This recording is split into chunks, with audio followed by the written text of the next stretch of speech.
В этом учебном заведении с военным уклоном дают не только образование, воспитание, дисциплина, мужская закалка.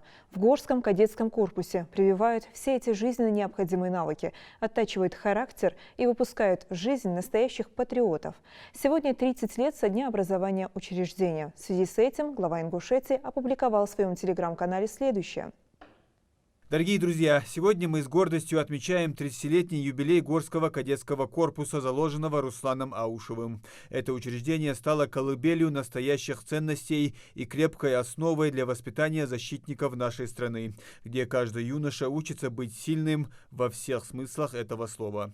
Горский кадетский корпус остается не только образовательным учреждением, но и местом, где рождаются лидеры и патриоты, готовые нести славные традиции Ингушетии. Уважение к нашей истории и культуре, героическому прошлому нашего народа.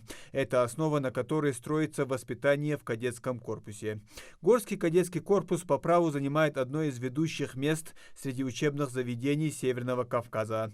Наши кадеты – постоянные победители различных конкурсов и соревнований, достойно продолжающие героические традиции ингушских воинов. Многие из выпускников Горского кадетского корпуса выбирают путь служения Родине. Именно поэтому, стремясь обеспечить лучшие условия для их развития, в прошлом году мы построили бассейн, чтобы юные кадеты могли совершенствовать свои физические навыки. От всей души поздравляю воспитанников, выпускников, педагогов и сотрудников Горского кадетского корпуса с этим значимым юбилеем. Желаю вам новых побед, здоровья и неизменной преданности выбранному пути.